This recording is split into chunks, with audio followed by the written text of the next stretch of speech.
I was 18 years old, I was in jail. You know, I was going to kill myself. They see the finished product. They don't see your whole story. They don't see, oh man, you've written books, you've done TED Talks, you've got a successful business, 15 years. Man, that's awesome. They don't know that shy kid that wanted to kill himself. They don't know that guy.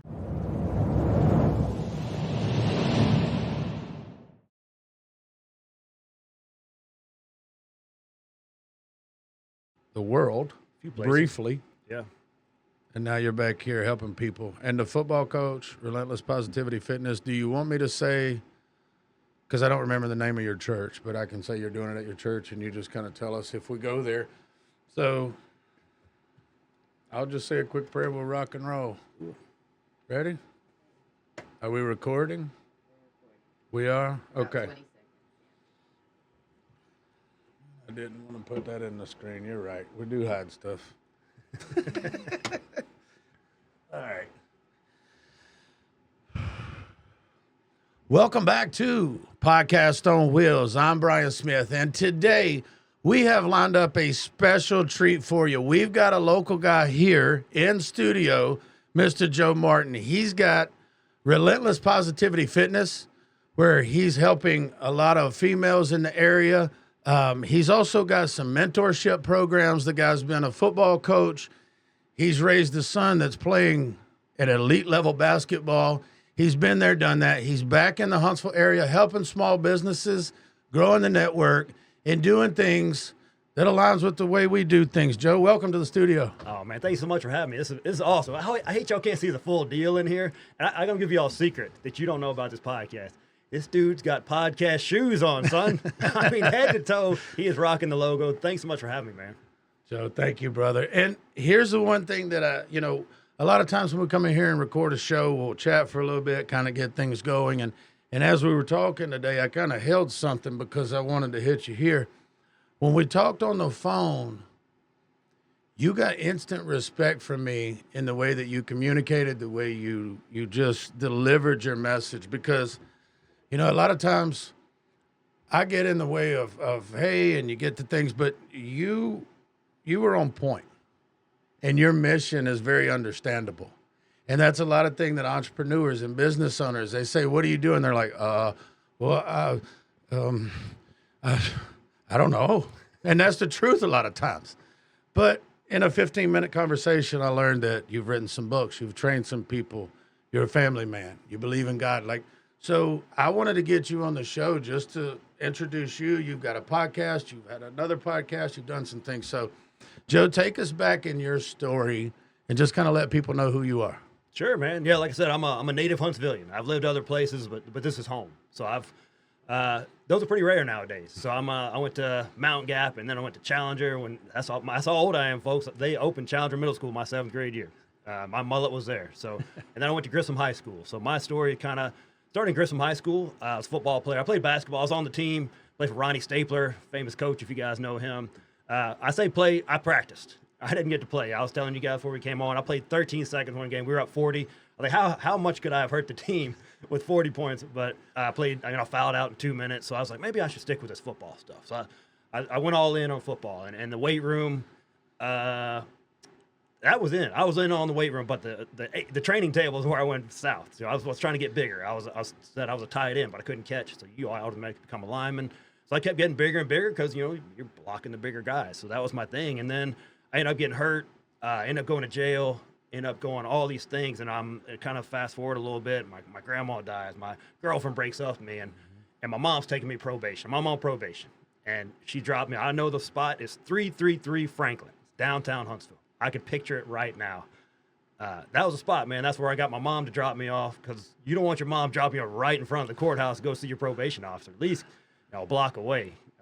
So, man, it was at that spot, 333 Franklin, that it's over, man.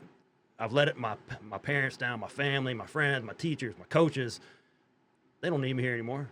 I got nothing else along. I decided I was going to kill myself. But just through the grace of God, I reached out and I cried out to God, I can't carry this. Take this burden away from me. And he gave me a little bit of hope. And sometimes that's all you need in life is that little bit of hope. And I got that. And it's like, well, if I'm not going to kill myself, I got to figure out how this works. Well, what am I going to do? And every morning I woke up is that visual reminder that I was overweight, that I didn't get that chance to play college football that I knew I was going to get to, that I was not the person I wanted to be. So I decided I'm gonna start reading food labels. First thing I did, this is pre-internet. There was not all these dudes that could tell you how to get in shape, but there was Muscle and Fitness. That was about it. You know, if you remember those magazines back in the day. But I decided, I'm going to see what am I putting into my body. And it turns out it was not good. So I started there, and I started losing weight, and I was in a cast. You know, I tell people I started college, my thumb in a cast, my wrist is broken. I walked around. They think that's why the positivity started. So I just walked around with my thumb in the cast. But I was starting college, and I was like, man, I gotta lose some weight. So I lost 50 pounds, and I was like, man, I feel great, you know, mentally, physically, emotionally, because it's all tied in. And like, I would love to help other people do the same thing. So that kind of put me on the path to getting into where helping them folks out, and I didn't want anyone else to feel that. And that's something that you shared with us before the show today, and understanding where a young man would be at that point in his life, man. That was your breaking point. And ultimately it was your making point. It sounds like that you were able to say, okay, so you had some type of foundation in God before that, or? Yeah, man, I grew up in church. Okay. I mean, that's why I tell people it's important to bring your kids to church, even if you got to just drag them kicking and screaming. I mean, I wasn't a volunteer position to be at church, but man, I had that still small voice in my head that, hey, you can't do this. No, I couldn't do that to my parents was one thing, and also just my faith in God was still there. That little bit of faith was in there, just because I grew up in there. It doesn't matter what you're around, good or bad. That stuff seeps in. So luckily, the good stuff it seeped in, and so I had a relationship with God. I grew up in Sunday school and going to church and these things, but I didn't have that really personal relationship with God until that moment. And man, God, you know, I've heard C.S. Lewis talk about that. Pain is God's megaphone, and man, I was in so much pain that he was speaking pretty loud. When knuckleheads like me, man, you got to get loud. Yeah. It can't just be that little whisper. I needed a slap against the head, and I sure got one. Yeah, and having that, like you said, you know, I've had guys on this show, and from the world standards, they would appear to be successful. And I say that from a financial standpoint, and the cars and the watches and the houses and all the stuff they have. But one of the guys, he said here, and I said, what's the most important thing to you? And he said, making sure my kids know how to pray, because that's something that they will always be able to come back to, and that still small voice that was instilled in you. So, you know, I look at it and I go, wow, the guy had things laid out. They were lined up, you know, because similar story, you know, I got a little bit of attention for baseball. I was supposed to play college, and I got to do it. But I never thought about what would have happened if I would have had to have that wrist surgery, or I would have had to miss. Yeah. Like, who would I have been? I mean, that was my entire identity in high school was football guy. Right. That's all I saw. Like, I had a 2.3 GPA. School wasn't that hard, man. Right. I just wasn't applying. I never brought a book home. My mom said, you know, no homework. Did it at school. No homework today. Wow. So, you know, I just had all my eggs in that one basket. And when your identity is just ripped away, like, who am I now? Right. Like, that was another reason I was just depressed. Like, man, it's not who's this guy? I don't know this guy. And so you get that awakening, you start to try to find your purpose. And we've talked about a few things, but where do you want to pick up where you started training, coaching people? Like, how old were you, and what did that look like then? So I went to Auburn, graduated, got an exercise physiology degree, and I started an internship on the Arsenal, working for Morale, Welfare, and Recreation, MWR. So we did the sports program for the troops, and we trained all the people in the gym. So I would train a 8-year-old private who couldn't pass a PT test one day, and an 85-year-old World War II veteran that could barely walk, and everything in between, civilians, soldiers. It was a great experience because I got to decide, who do I like to work with? So I got to work with a little bit of everything, and I would see women come in the gym. I would give them the tours and show them around, and they'd get this similar look on their face, just like, I don't belong here. This isn't for me. And I think about my mom, who she wouldn't set foot in a gym. So I knew there had to be another way that I could offer something. You know, I kind of talked about it before that on one side, it was financially. I thought, hey, this is something that could work financially, but also to make a difference. Like, I want to change the world. Everyone wants to make a little dent in the world. So I'm going to make my little dent with moms, because they decide, hey, where are we going on vacation? Where are we spending the money on food and recreation? All these. Mom decides that for the most part. If you look at the stats, look it up. Billions of dollars are being decided by moms. So I want to help the money makers, right? The money of the spenders is what I'm trying to help. So it starts there, and then it trickles down. If mom's getting in shape and mom prioritizes exercise, and dad too, don't leave the dads out, but when they start prioritizing that, then it trickles down to the rest of the family. So I kind of started with that, and I just started with one class on once. I'll still going to school at A&M to get my master's degree. Didn't finish. If you want to look that up, you can Google it. I didn't finish. 'Cause then other things popped. I thought I wanted to be a teacher. Okay. I thought I wanted to go back, teach and Okay. coach and do those things. And then I was coaching at a middle school level. And I was like, man, love you guys. 3 hours is enough. I Yeah. can't be all day and after school with you guys. Love Right. you, but I can't do that. So Right. I kind of switched gears with that. And I was working for Huntsville Hospital, their wellness center. I was working on the Army side for the MWR, training people in their homes. And I just started with one class, 5:30 a.m. class on the side. I was like, we'll just see what happens with this thing. And just grew it from there. Yeah. Awesome. And, you talk about helping the moms, and I can tell you, a quick personal story here. Courtney, my wife, played collegiate sports, and then we were still involved in coaching and training and things. But when she became a mom, when we were dating, we did a triathlon. We jumped out of an airplane in Coleman, Alabama, and I will not do that again, but not by choice. But, there's certain things that we did. I did certain events and physical things, but when we became parents, I still got to coach. I still got to travel. I still got to go to the gyms. I still got to do stuff. And then after a few years, I looked over and she hadn't got to compete in anything in years physically. Yeah. And she missed that, and she wasn't in bad shape, but she wasn't where she used to be. So I can definitely resonate with that from looking at it as a husband who's like, hey, you need something too? Like, you need to work out. Wait. Yeah, usually 'Cause moms put themselves last. That's what they do. That's what I've just seen over and over the years. That hey, that's my message is, hey, just if you take care of yourself, see, your priority is everybody else, right? If you take care of yourself, you're that much better. You show up that much better for your family, your work, your career, all these different things. Yeah. It all starts with your own physical health. And moms can't pour from an empty cup. Nope.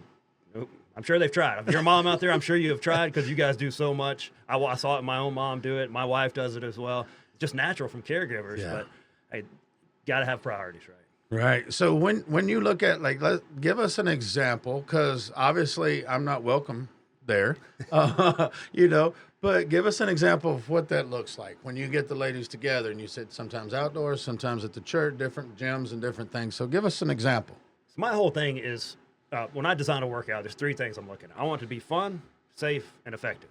Number one, fun. If you like doing it, you will keep coming. But if you hate it, you will never come back. Like if let's say you think this workout is the greatest thing in the world, but you hate it, you might do it for a little while because you'll get results and all these things, and you heard your friend got great results, you're doing it, but you hate it, it ain't gonna last. And if it's not safe, if it's great, but you got a risk of being hurt, I can't have you out like that. And then does it actually work? That's kind of my three things. So we get people mainly just show up and we'll do 30 seconds. Here's an exercise. We're gonna do squats for 30 seconds. Maybe this person over there, they're crushing it. They can do 25, 30 squats with all this weight. And this person, maybe they can do 5. That way we can have people in class where my mom in her 70s could be in the class or someone in their 20s. Okay. And everything in between. So we scale everything individual. It's kind of personalized training in a group setting because my whole thing is everyone's going to get results and nobody's going to get left behind. That's important to me. That's a unique style. And I like that because as a guy who's worked in gyms and managed, et cetera, a lot of times the classes are scheduled according to what they are and a time. And a lot of people don't get the opportunity to attend because, the time I could go, they weren't catering to yoga or that style that they wanted. And you're saying that they can come and get all the above in one session? Yeah, so let's say a 5:30 a.m. class Monday Sure. through Friday. Monday, Wednesday, Friday, we're going to focus on strength. That's the main thing. I think that's fountain of youth. That's my thing. I mean, I'm not just talking about looking good. It's going to help you look good. Don't get me wrong. That's your independence. It's based on your strength. You can no longer get out of that chair on your own. You need someone else. We don't want that. So strength is a priority. But Tuesday, Thursday, we're going to look at cardio, core, mobility, flexibility, all these things, taking care of our joints. Those are the type of things. So it's kind of a comprehensive program. But everything starts with the strength in a fun way. We try to make it, if you don't like lifting heavy weights, that's all right. We can figure out a way. We got bands, we got kettlebells, different ways, different modes and things that people, because a lot of people don't like the heavy weights. That's kind of the way we're looking at people 50 and above. A lot of 40s, 50s, 60s, 70s. We got 85-year-old client, Okay. TRX, we can get them on some TRX and do some things, but real joint-friendly stuff is what we're looking for. Longevity is a big part. Everyone wants to look better, right? But I'm kind of looking at people in 40s, 50s, 60s. What do you look like in the next 10 years? It doesn't look. Do you look awesome now? But then you cannot get out of bed. And your knees are hurting. Your back's hurting. We don't want that. Right. What can you do for the rest of your life? Yeah, because I think you may be a couple years older than me. You look a lot younger because your beard's still the pretty red, and mine's all mixed colors. But some friends of mine and different people, as we talk about where are we at now, it's like, man, I wish I was 35 again. I wish I was 30.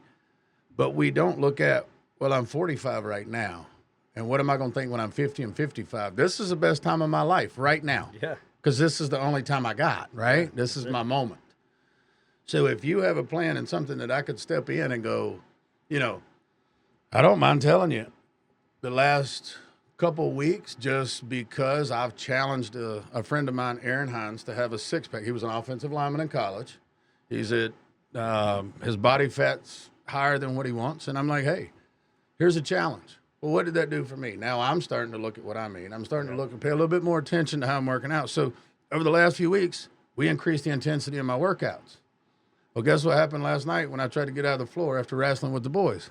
I had to roll a little bit to get turned, to get that, movement. And I'm like, come on, Brian. You can't get out of the floor after wrestling with, my boys are 9 and 7. But it's that, am I pushing too hard, like you said? Am I staying safe? Or, so you put all that together. You take all the guesswork out for everybody, right? Yeah, that's the thing. And like you said, you ramp up the intensity, but you got to be smart about it. That's the big thing. I know Ron Hines, he's a great guy. He's real good about that stuff. If you're in the Franklin, Nashville area, that dude's awesome. Look him up. He's a great guy. He's not as handsome as these two bearded fellas right here. No, not even close. Not even close. No. Maybe he's a great guy, very knowledgeable too, especially on the pain side of things. But to your point, man, you're going to see this. There are going to be days you're going to show. I don't feel like working out, but you're probably to the point now where you just show up and do it anyway. That's what I try to get my clients. Just keep showing up. That's really the secret sauce. There's no magic pill or anything, but just showing up. Consistency over intensity is kind of my thing.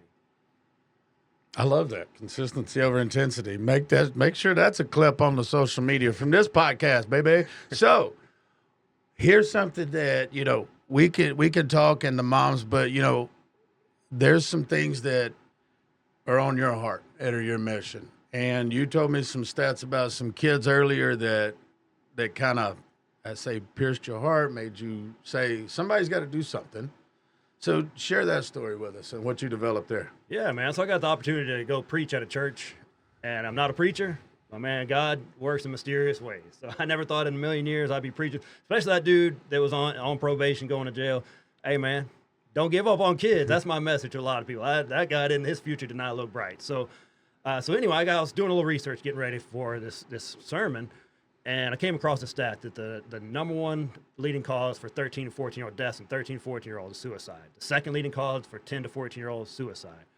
And, man, it wouldn't leave me, man. That hurt my heart. People listening right now, you've probably had something that gets in there, and until you do something about it, it ain't going to leave you. I think that's God. That's what I thought. And like you said, I said, man, someone should do something. Guess what, knucklehead? You are somebody. So I looked at my skill set. What do? I do fitness training. I work with kids. Make things fun, so I'll just do some fitness mentoring. So we started the RPM program, Relentless Positivity Mentoring, where kids 10 to 14-year-olds, they come in, 30-minute sessions, one-on-one. We're getting a lot of gamers, a lot of kids, a book kid, they're into music. They're not necessarily the sports kids, the athletes that they don't really move their body. So just getting them in there, moving a little bit, and just pouring into them and just listening is the most important thing I do. That's 90% of what I do. If you're a trainer out there, it's probably what you do anytime, but just listening to people and just showing up for them, being consistent, and just being, I don't know, almost that crazy uncle. I'm not going to say a father figure, but that crazy uncle that really shows up for them and cares, makes things fun, and just let them know that someone cares about it. Your parents, they kind of have to care, right? But you would show someone that, hey, why does this guy care? It means a lot for these kids. Man, it's been great. I think that's kind of going to be my legacy. I think I'm kind of almost 50, man. So I'm kind of looking. I've done some cool things. Yeah. I think this is what I'm going to leave a mark on the world. I've done some pretty awesome things, but if I can save one kid from going through what I went through, it'll all be worth it. I had a friend of mine reach out not too long ago and sent me a message, and I called him, and he didn't answer, and it kind of frustrated him. I'm like, dang, bro, you asked me to call, and I called. He messaged me back. He said, I didn't really need to talk to you. I just needed to know somebody cared. And I feel like that's what you're doing for these kids. Yeah. Is you're putting yourself out there. They're not calling, they're not asking for it, but they're begging for it, right? I mean, they don't know how to ask for it. Yeah. And so you're providing that. And that's something that You know, what is that kid gonna do? You know, a guy that I listen to, Ed Milet, his show, he talks about, you know, what about that person that helped his dad quit alcohol, and now who is Ed? And now what if you do that for that, you know, that still small voice that you put in that kid now that comes back when he's 35 and a dad? Yeah. I mean, it's You just know. kids are going through a lot, man. They Kids are are. hurting. They may show it in different ways. They are hurting. It's different when we grow up. The internet has changed the game. It is. I mean, bullying's always going to be a thing, but it used to be when 3 o'clock hit, I can go home, get a little break. Now some dude in Denmark can be bullying me at 4 p.m. in my own house. So it's a rough world, and it's people that you don't know, and everyone from your school could know about it, and it can be, man, it's awful. And a lot of these kids have 1,000 friends online, and nobody sit with at lunch. I mean, you need that physical friend, that person you can go do stuff with, you know, just hang out, you know, especially boys. Like that, I've sat in a room with dudes just sitting there, you know? Yeah. Like when I was growing up playing video games or just listening to music or whatever, you can just sit there and not even talk. And it means a lot. It does. And just having that other person there or just someone that you could talk to and just, man, this is what happened at school today.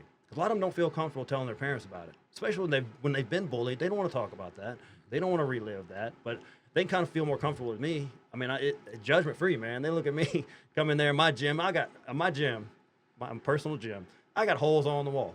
I put some of them there. Some kids put some of them there. I don't care, man. Come in. If you break something, so what? It's all right. Yeah. That's what I want it to be. I want an open environment. I don't want the whole place broken. Don't get me wrong. Sure. But, man, if you make a mistake, we leave it, man. There you go. You want to sign it? You want to sign the wall? This kid was sprinting one time, tripped, caught himself in the wall. His handprint's still. I mean, he put his hands through the drywall. It's all right, man. Still here. Hey, man, your scars kind of, they tell your story. Wow. That's it, man. It's all right. It's okay. Just letting kids know that you make a mistake, it doesn't define you. Then I can kind of open up, talk about, well, guess what, man? You see where I am today? When I was 18 years old, I was in jail.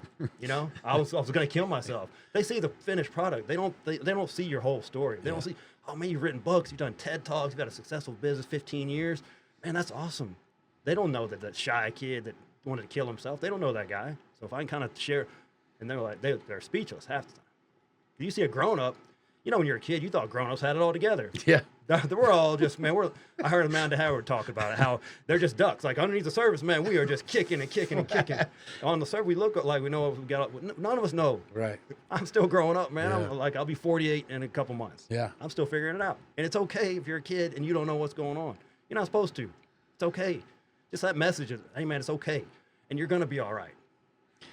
Bro, I love that with the illustration of the wall and just saying, hey, you know, this structure's still here. We're still using the gym. You know, it's like broken crayon, still color. Yeah. You know, I mean, I've heard that used, but man, the way that you're making a difference and the way that you're doing things in this community. You also have a podcast. You're helping some small business owners because, again, your heart goes out to your people. It sounds like, and your area. So we've got programs for moms to work out. We've got the mentorship for kids, and then so that you don't miss anybody. And this is what's beautiful about how you structure everything. And again, when we had that first phone call, you were on point, man. It's sometimes when I talk to people and they tell me they're doing different things in a way, it's like, how does that connect to that? But everything you do kind of aligns in the timeline of the person, you know. So we're helping these kids in a mentorship program. We're making sure that the moms get what they need from a training standpoint. And then the stuff you're able to provide through small business help and things that you've done. And tell us about that, your experiences here and who you've met, who you've helped, who you've talked to, or people that have helped you get started. Yeah, so Huntsville Hustle is a podcast I started on the side just because, man, I love small business owners. I've been one for 15 years, and it's rough out there, son. We need to help each other out, and that's just who I am. I mean, I was a member of BNI. You've heard those networking groups, and their thing is givers gain. And before I'd ever heard of BNI, that's how I live my life. And I know you do it for show as well. That, man, I'm gonna go out and help so many people that eventually it's gonna come back to me. Mm-hmm. That's the old Zig Ziglar thing. So, yeah. So just thinking about how can I do that, and just get out and network and meet people, because we're all so close in Huntsville. If this person could meet that person and their business go to the next level together, and we can just, you know, the whole thing is, you know, we're going to collaborate over compete. Because, man, if we work together, and we could all be doing pretty good separately, but how can we help each other out? How can I help you out in the future? And anyone listening right now, and it'll come back to me. You know, I work with Amy McWilliams. She owns McWilliams Marketing on it. We have similar viewpoints on how to help people out, and we just kind of sat down. Like, how can we do this? And we talked about it before. We're ready, shoot, aim kind of people. You talked about I am as well. Otherwise, because when I want to start my business, I knew what I wanted to do for a year, and I sat on it. I will never do that again. I'm gonna put it out there. I'm gonna fix it as I go. Otherwise, I'll just sit there and it'll be like, I wish I would have done that. So with this podcast, we're figuring it out, man. We're getting there, and just all kind of different people I'm interested in, people I want to meet. I just want to learn their story, much like what you do here, just learning their story and, well, can I connect you with something? Well, why do you do this? Who's your ideal client? And figuring out what that is and how I can help them out. And the people listening as well, if they can hear that, I think we can all grow. That's the point. Yeah. Yeah. And if people are seeking you out there or people are trying to connect with you, I mean, I like to say, if somebody's watching our show, then they're already trying to level up. They have some type of intention there. And I think you have a gift. And maybe, I say the people we are most equipped to help is the people we used to be. Absolutely, yeah. Right? So your story, you were the football star. You were also getting dropped off a block from probation. Now you're helping people. Now you're leading people. So can anybody surprise you with a story? That's one thing I like to ask coaches, because you hear a lot of stuff. But could somebody really shock you if they told you something now, or have you pretty much? Man, I think at this point, especially training women specifically for 15 years, man, when I first started, my ears stayed red. Yeah. I think they went out of their way to embarrass me. And they were at expert level. Because my mom comes to class. I'm like, my mom's right there. Yeah. Come on. But no, I think at this point, coaching for about 15, 20 years, middle school level, which, man, if you have never hung around a bunch of teenage boys, go get you some of that and some Axe spray on the side. It's a unique experience. And I've been around a lot, but I'm not going to say never, though, because there's some stories out there. But I love hearing people's stories, because everyone has so unique stories. Because I think about myself that people see the finished product, right? They don't see all the garbage I went through. That I would not want to do that ever again. But, man, if I had to do it to put me where I am right now, I would do it in a second. It's worth it, because if you're going through a hard time, it's for a reason. I firmly believe that if you look at the biggest blessings you have in your life right now, they are almost a direct result for the garbage you went through in your past. If you start tracing it back, you turn left and turn right, whatever it is, look back, do that. That's your homework. Do it right now. Look at your biggest blessings and see what you can tie it into. And I can tie it directly to what I went through. That to me, as we look at life, and you talked about, because I'll Coach Bird, I was listening to him talk one time at the Greatness Factory, and we talked a little bit about that, but he mentioned he looked up life expectancy, and then he wrote down how many days he would have left. Well, I did that. I didn't like looking at that number. It's not a big number, is it? No. Not bigger than you want it bigger. And I've already had more than I have left at where I'm at, according to, which God's in control of that, and that's where I have to put my faith. And that was the way I dealt with that anxiety that day. But, because you start looking at it. Yeah. And you go, what have I done? What have I accomplished? What's my legacy? What are people going to say? And how did I make this place better? Because the one thing that I'm going to go back to my baseball teams, because somehow I always end up talking about baseball. But when we would go to a park, or we would go to a facility to train or whatever, our rule was leave it better than you found it. If we go in and there's trash, well, when we leave, there's not going to be trash. When we would leave a dugout, we would clean it up. We would make it better. And what I was trying to do is kind of with your relentless positivity is if every situation we go into, we can make it a little bit better, then where does that butterfly effect trickle to? So we've talked a little bit about what you're doing. Now, tell us some of the stories of people you've helped and some of the successes and things, because you hadn't opened up about that because you're not going to brag on yourself, but I'm going to force you here. Tell us some stories. I will tell you about my friend Nancy Franklin. Okay. So she got displaced by Katrina, lost her job, lost everything, came over here, basically a single mom, 4 kids, and she's in Huntsville, barely knows anybody. We have a scholarship program that you can apply for and just come train for free. Just come and do. So she won that. She filled out the application, won that training program, and just flourished. And she was a teaching assistant, became a teacher, and then she thrived on that. And eventually, fast forward, she's getting great shape, and now she is one of my instructors. So she went just from A to Z, just just I don't know where to go, and just sometimes you just need a little bit of that pattern reset. You can come in there and get out of your head and get into your body. That's why fitness is so important to me, especially at this point now where I want to look good. I don't want to be overweight again. I'm never going back to that. But also, it's for mental health. I feel so much better. I'm more productive. I feel better. I feel more giving. I'm not as angry. These things all leave me when I'm so exhausted. I can have nothing left. But that's what she did. She just got out of her head a little bit, got into her body, and then it opens up a world of possibilities. And maybe I could do that. Just if you have that little glimmer of hope, sometimes that's all you need. And that's what she did. And she did it all on her own. Like she just went out there and just got after it. But sometimes you just need a little bit of a boost to get there. And I'm just so proud of her. And she's an excellent instructor, and just great to be working with her. That's an amazing story for somebody that got, again, let's go back into the point where you look at some of the biggest blessings in your life, and they come from pain, turmoil, her getting displaced and moving. And God knew you were going to be there. And now how many people is she helping? It's awesome. Yeah. It is. That's the way it works. Yeah, that's the way it works. That butterfly effect you talked about. You never know. And I listened to B-Rob's episode as well, how he just said hello to somebody. Just little stuff, man, that we could all do. You were talking about changing the world. Smile at somebody, say hello. People are going through a lot of stuff right now. Yeah. I mean, the world is a crazy place, and people are hurting. Just be nice to some people sometimes. Yeah. It don't take a whole lot. You don't have to have all the money in the world to change the world. Man, these guys like B-Rob are out there just lifting people up. I've just seen him interact with people, and he's just a magnet to goodness and positivity. So shout out to him as well. He was awesome if you guys haven't listened to that episode, if you don't know him, go check him out. Yeah. And, the biggest challenge for B-Rob that day was making sure he could get in the studio. I was wondering. He had about an inch left up top. So if he's 6'6", this is 6'7", with the roof we put in. But, B-Rob is a guy who God put in my life at phase 3. And we met by chance because we were up there working out, and somebody said, "Hey, Brian, have you met Brian?"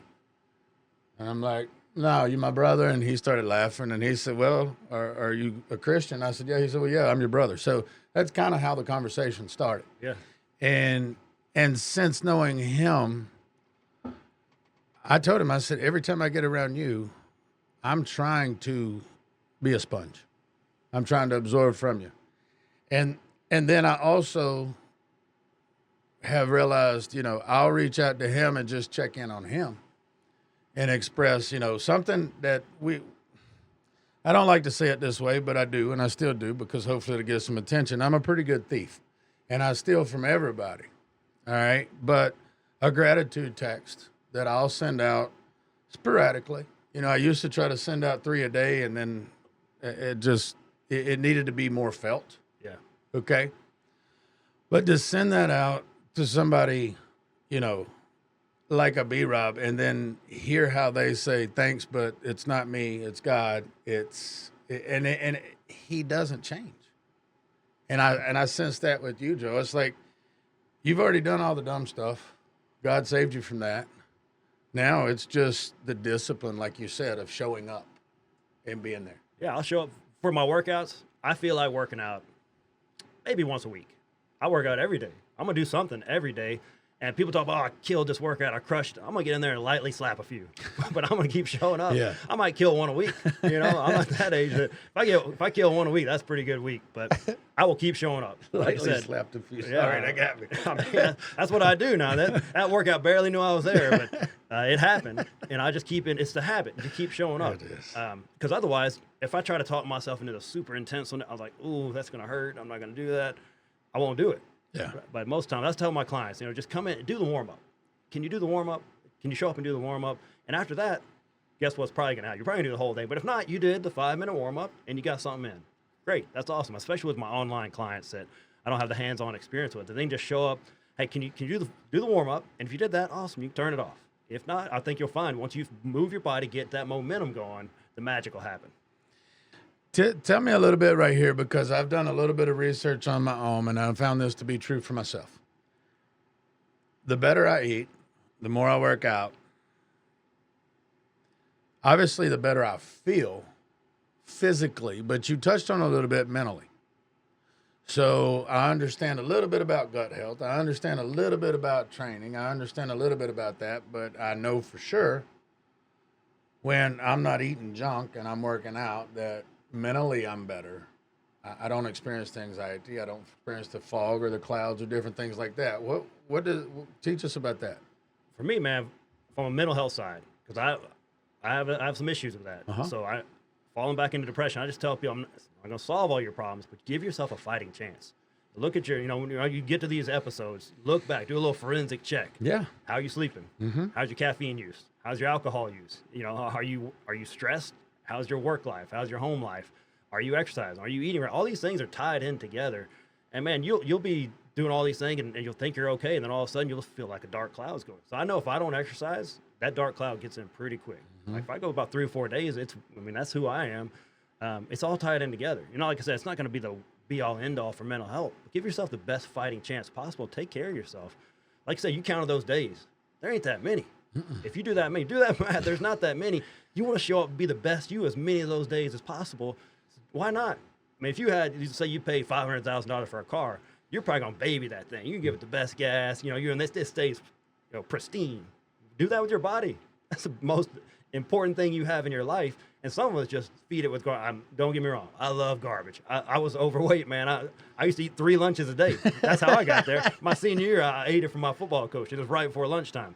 I'm in lunch 1. I'm in lunch 2. I'm in lunch 3. And it's pizza all day. So, but man, I love that stuff too. So I get it. But I don't keep it in the house because I'll eat it. But you only have one life. Man, why don't you maximize it out? Like, I don't get like Ed Miley. Max your life out. That's his whole thing. Why not? Not just sitting here just to show up, pay bills, and die. I don't know who said that, but that's not it. Man. You could be so much more. There's so much more out there. Yeah, yeah. And so you bragged on your son a little bit before the show. Tell us a little bit about what he's doing. And because I think, my boys are young, but I think a lot of times, the kids will represent what their parents have instilled in them, and I believe that. So tell us a little bit about what he's doing right now. Yeah, so my son is playing basketball at the Air Force Academy. So he was at about 11 years. He started playing basketball at 11 years old, and he was naturally tall, not naturally gifted. Usually you got either talent or height at that level. He got the height. So he's barely walking and chewing bubble gum at the same time. But man, he's a grinder, and we had this turning point. He was about 12 years old. Last kid on the bench, like his pops back in the day, wasn't hardly playing. He's a tall kid, but he's not playing. And he was kind of getting to the point like, he's proud. I want to just quit. I want to quit. It's like, all right, well, he's complaining about not playing, and he's sad. And it's like, okay, well, what do you want to do about it? Do you want to quit, or do you want to do something about it? He said, I want to do something about it. So, man, we got him Coach Dion Mathis. If you guys need help with basketball training, Dion Mathis is more than a basketball coach. He was a huge mentor for my son as well. Basketball skills, totally helped him out, really helped him out. But he stays in touch with this guy now. That's like his Yoda. That's his Yoda. Yeah. His really mean Yoda. He's really mean. He's like his older brother. So. But, man, he's a grinder, though. My son stuck with it. He played basketball for Coach Doss. If you know who Jack Doss is, that man is not easy to play for. He's been doing it for 40. Here's how long he's been doing it. He coached Charles Barkley in high school. That's how long he's been coaching basketball. And he is not easy to play for. And I told him, man, if you can play for Jack Doss, you can do anything in the world. So that got him ready to go in there and be ready, do the military side, do the academics, do the basketball all together, learn time management, learn how to your study skills, and just that discipline of showing up and seeing. And then also my wife, she's a very disciplined person. I mean, she don't play either. So you got it from both sides. And we both prioritize nutrition, exercise, getting your stuff done. And he just saw that growing up. Like I said, we talked about before we got on, that you can say one thing, but if you model another, they're going to follow what you're doing in your daily life. So if you want your kids to exercise, you better be exercising. You want to eat right, you better do it yourself too. So, I mean, that's my story, that my son, when he was real little, I was like, hey, man, you better eat all your vegetables. Meanwhile, I hadn't eaten a vegetable unless I had some wings with some celery on the side. I wasn't eating my vegetables. And I can't be a hypocrite. Yeah. So I was like, I started eating my vegetables, because if I wanted him to do it, I better model it. But it's been awesome to watch him grow and blossom, and he's earned every bit of it for sure. Awesome. Yeah, I'm trying to remember who said it, but more things are caught than taught when it comes to kids, right? Yeah, I mean, sure. they're watching us, and they're, there's things that, my 9-year-old has brought to my attention, and I look at it and I'm like, how did you know that? And he said, well, I heard you say something about it. And I was like, okay. Yeah. Okay. Yeah, my son, when he was in preschool, he liked to say, my daddy said. Like, every time I picked him up, he's like, here's what he said you said today. I was like, oh, no, sometimes it was good, sometimes it was bad. Like, hey, you've been telling him that corn is a grain? I was like, yeah, man, that ain't a vegetable, that's a grain. But the things they would say that he would say, my daddy said, I was like, oh, my gosh. Got me nervous every time. You're right. They're listening. They're sponges for sure. They are. And they're going to be, in a way, who you are. I mean, they are. And they're going to have their own troubles and things. But ultimately, if somebody wants to train with you or sponsor somebody or get into your mentorship class, like, how do they get in touch with you? What's the best way to find you? Fitandpositive.com is my website. It's kind of the hub for everything. It's got the class for women, the mentoring program, got links to the books, the podcast, all that good stuff on there. Okay. And tell us a little bit more about, so if somebody wants to come in to start with you, you know, where do they need to be at in life to get started with you? Do they need to be in shape? Do they need to know this, or this? What do they need to do? No, I said, if you're in shape, you probably don't need me. No, we're going to meet you where you're at and get you where you want to go. That's kind of what I tell people. It doesn't matter where you are. Are you injured? Are you out of shape? Are you in shape? We're going to figure out where you are, what you want to do, what your goals are, and we'll help you get there. So you can show up, and we'll talk beforehand, but we'll figure out how can we best help you out. Here's our different class times. And no, there's no prerequisites. There's no ages or anything like that. We've had 12-year-olds, and like I said, we've got 85-year-old and everything in between. Most of our classes are skewing towards 50 and above. That's kind of where we're at now. That's who I enjoy working with because that's my age group, right? Mm-hmm. So, but yeah, that's just show up. Fitandpositive.com is the website, and then go on there. If you're not ready to commit, we give you a free 7-day pass. Come see everything we got, everything we do. No credit card down or anything like that. No obligations. And just see if it's right for you. Then awesome. If not, then I have resources. I can direct you. I know trainers all over town that I can figure out what you're trying to do, and I can connect you. Hey, man, there's so many awesome trainers in our area. If I'm not a good fit, I can find you someone who is. And so if somebody wants to come and train with you, they start training with you, they become a part of your network, and then you're helping them here, helping them there, and that's really ultimately what you're there to do. Yeah. It's just, I tell people I appreciate when they let me be a part of their journey. I don't know how long that season's going to last. And just like you said, not everybody's my assignment. Some people it's just not a good fit at this point, you know. But for me to get to meet you through a mutual friend, us jump on a phone call, and to get this scheduled and get in here, I'm anxious to see what's next that we do together, and see how many more people we can help. Do we take this over to your place and do something one day and invite some people over, or who knows, maybe you come over to this side and we do some more stuff to help more people when we can work together. Because the more men that speak up and accept that we are that somebody that needs to step up, I feel like we're just going to have a better place. That's it. Right? And all the stuff going on in the world and all the stuff, I almost, when we start to talk to somebody and see if this makes sense to you. Sometimes I'm sitting there listening to people and how they start off the conversation. I can pretty much tell you what they search on their phone because of what they talk about comes through their social media. You know what I mean? Yeah. They're either complaining about stuff or they're interpreting it. But the thing that I'm so thankful for is there's a guy that I know, and if you looked at my Facebook, his Facebook, we wouldn't like each other. I mean, from a political standpoint, from this, or this, okay? But when it comes to faith, we've sat down and had about a 20-minute conversation the other day.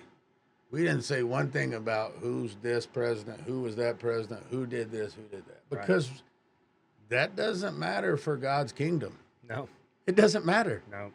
It doesn't matter.